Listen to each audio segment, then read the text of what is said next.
नमस्कार, आप तमाम दर्शकों का द फॉलो अप के फेसबुक लाइव में स्वागत है। एक खास वजह से हम यहाँ आए हैं और आपको एक खास बात भी बताने जा रहे हैं। आज का दिन कई मायनों में भारत के लिए शुभ है। एक तो पूरा भारत श्री कृष्ण जन्माष्टमी मना रहा है। इस बीच टोक्यो से कई अच्छी खबरें आई हैं। अगर आप खेल को पसंद करते हैं या खेलों में रुचि है, समाचार पत्र पढ़ते हैं और सोशल मीडिया में एक्टिव हैं, तो अभी तक आपको ये पता चल गया होगा कि टोक्यो में ओलंपिक के खत्म होने के बाद पैरा ओलंपिक चल रहा है, जहां दिव्यांग खिलाड़ी भाग लेते हैं। वैसे खिलाड़ी जिनको उनकी शारीरिक अक्षमताओं के आधार पर जहां समाज स्वीकारने से मना कर देता है, लोग हे दृष्टि से देखते हैं, उन्हें सहानुभूति के नजरिए से देखा जाता है। ऐसे वक्त में उन्हीं लोगों ने आज भारत को गर्व करने का मौका दिया है। आज टोक्यो पैरालंपिक से भारत के लिए कई अच्छी खबरें आई हैं। सबसे पहली खबर तो यही है कि भारत को पहला गोल्ड मिला है इस टोक्यो पैरालंपिक का। भारत की निशानेबाज हैं अवनी लखेरा हैं, भारत की निशानेबाज हैं। उन्होंने 10 मीटर स्टैंडिंग SH1 में गोल्ड मेडल जीता है।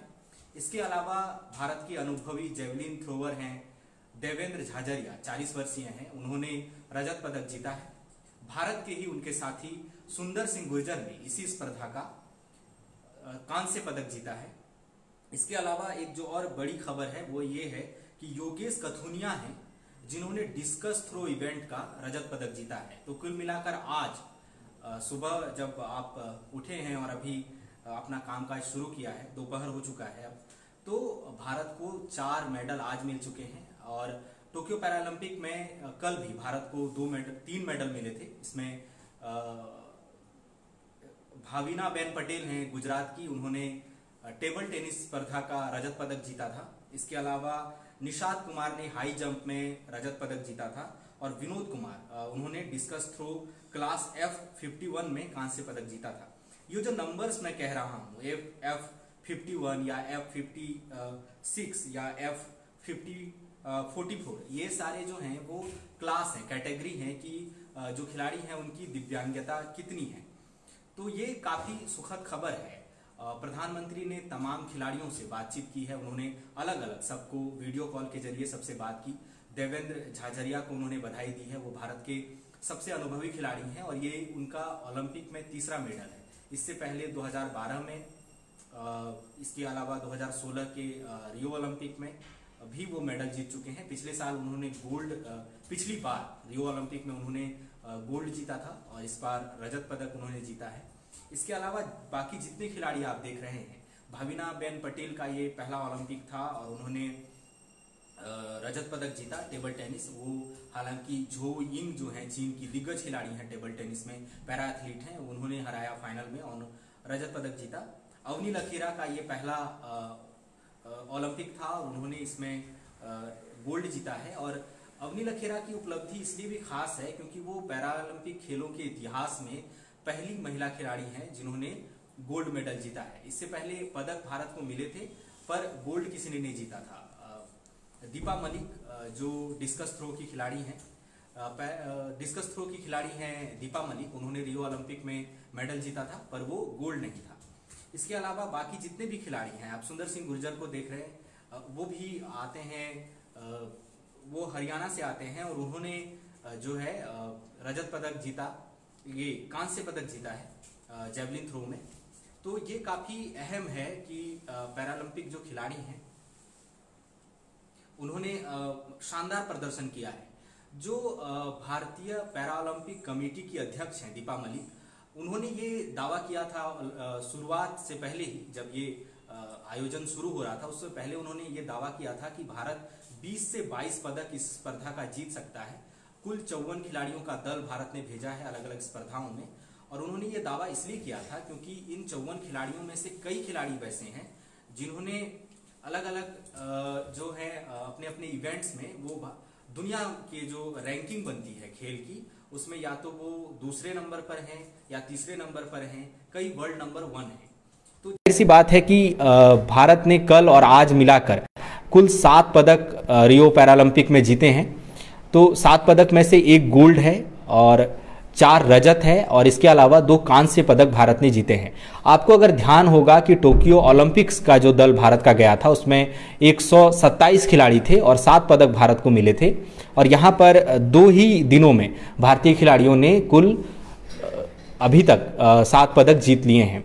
प्रधानमंत्री मोदी ने सबको बधाई दी है और उन्होंने जो कई बातें दिलचस्प कही हैं जो मीडिया से मुखातिब होने के बाद खिलाड़ियों ने बताया। देवेंद्र झाझरिया को पीएम मोदी ने ये कहा कि आप महाराणा प्रताप की धरती से आते हैं और आपको ये सम्मान रखना है। उन्होंने कहा कि ऐसा प्रतियोगिता शुरू होने से पहले कहा था। सुंदर सिंह गुर्जर को प्रधानमंत्री ने ये कहा था कि आपके नाम में ही सुंदर है और देश आपसे एक सुंदर और बेहतरीन प्रदर्शन की उम्मीद करता है, और उन्होंने इसको कायम भी रखा।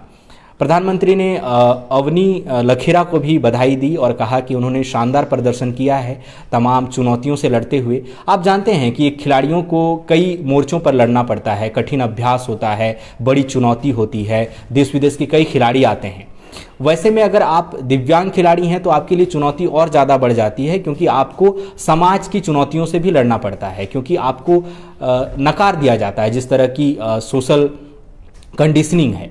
तो ऐसे में प्रदर्शन इस तरह का करना बहुत अहम है। इसके अलावा ये भी अहम था कि जब टीम जा रही थी तो इतना जिक्र नहीं था जिस तरह से जब भारत की ओलंपिक टीम जा रही थी तो कुछ ही खिलाड़ियों से उम्मीद थी, जैसे पीवी सिंधु का नाम लिया जा रहा था, मैरी कॉम का नाम लिया जा रहा था, मीराबाई चानू का नाम लिया जा रहा था, नीरज चोपड़ा का नाम लिया जा रहा था, लेकिन भारतीय महिला हॉकी टीम का जिक्र नहीं था। कई ऐसे खिलाड़ी जीते, लवलीना बोरगोहन जीती, उनका जिक्र नहीं था, लेकिन उन्होंने अपने प्रदर्शन से आज उनके नाम की चर्चा पूरे देश में हो रही है। ऐसे ही जब ये खिलाड़ी जा रहे थे तो जिनको खेलों में बहुत ज़्यादा रुचि है या लगातार खेल को फॉलो करते हैं, ना केवल क्रिकेट बल्कि अलग अलग खेलों को, उन्हें ही थोड़ी बहुत रुचि थी जब ये टीम जा रही थी। पर जब अब पदक आने शुरू हो गए हैं तो इसकी चर्चा तेज हो गई है। सोशल मीडिया में इनके नाम जो हैं, जो तमाम खिलाड़ी जो जीते हैं उनके नाम की लगातार चर्चा हो रही है, लोग बधाइयाँ दे रहे हैं, और जो प्रोत्साहन सरकार की तरफ से मिल रहा है वो भी काफ़ी बड़ी बात है। गुजरात से आती हैं, गुजरात के मेहसाना से आती हैं, जिन्होंने टेबल टेनिस में रजत पदक जीता, भाविनाबेन पटेल। उनको गुजरात सरकार ने 3 करोड़ की नगद पुरस्कार की राशि देने की घोषणा की है। ऐसे ही धीरे धीरे और भी जो सरकारें हैं वो घोषणा करेंगी, ऐसी उम्मीद है। और पदक का सफ़र अभी ख़त्म नहीं हुआ, अभी तो आगाज़ ही हुआ है। 7 पदक आए हैं। इसके अलावा भारत के कई और पैरा खिलाड़ी हैं जिनसे अभी पदक और आएंगे। इनमें मरियप्पन थंगावेलु हैं जिन्होंने गोल्ड जीता था रियो पैरालंपिक में, उनसे भी पदक की उम्मीद है। चूँकि वो जब जा रहे थे तो प्लेन में डिटेक्ट हुए थे कि उनके पास जो बैठा आदमी था वो कोरोना पॉजिटिव पाया गया था, इसीलिए फ़िलहाल उनको आइसोलेशन में रखा गया है। उनकी स्पर्धा अभी आनी बाकी है, तो वहाँ से पदक की उम्मीद है। एक युवा महज 18-19 साल की एक खिलाड़ी हैं पलक कोहली, बैडमिंटन खेलती हैं। उन्होंने एक दुर्घटना में अपना हाथ जो है बायां वो गंवा दिया था, तो वो भी शानदार प्रदर्शन करती हैं। और महज 2 साल पहले ही पलक कोहली ने बैडमिंटन खेलना शुरू किया था और अब ओलंपिक तक का सफ़र कर लिया। इससे पहले अलग अलग स्पर्धाओं में वो पदक जीत चुकी हैं। तो जितने भी खिलाड़ी हैं, देवेंद्र झाझरिया, इनका मैं आपको बताऊं तो बचपन में एक दुर्घटना में करंट इनको लग गया था। वो कोई सामान पेड़ से उतार रहे थे और वहाँ से 11,000 वोल्ट का जो तार है वो गुजर रहा था, जिसकी चपेट में वो आए और उनका हाथ जो है बायां वो काट देना पड़ा। ऐसे ही एक हादसे में सुंदर सिंह गुर्जर को अपना बायां हाथ जो है वो गंवाना पड़ा। जहाँ तक बात भाविनाबेन पटेल की है तो उनके शरीर का जो निचला हिस्सा है, कमर से नीचे का पूरा हिस्सा 90% तक दिव्यांग है, वो निष्क्रिय है, पर उनके परिवार का बहुत समर्थन उनको मिला और उन्होंने टेबल टेनिस को बतौर अपने करियर चुना और आगे किया। भाविनाबेन पटेल के साथ भी यही है, जो गोल्ड मेडल जीती हैं अवनी लखेरा, उनके साथ भी यही है। उनके भी कमर से नीचे का पूरा हिस्सा जो है वो निष्क्रिय हो चुका है। वो व्हील चेयर पर बैठकर अपना निशानेबाजी का अभ्यास करती आई हैं और गोल्ड जीतकर उन्होंने इतिहास रच दिया है। तो आगे और भी जो जानकारियाँ टोक्यो पैरालंपिक से आएंगी हम आप तक पहुँचाते रहेंगे।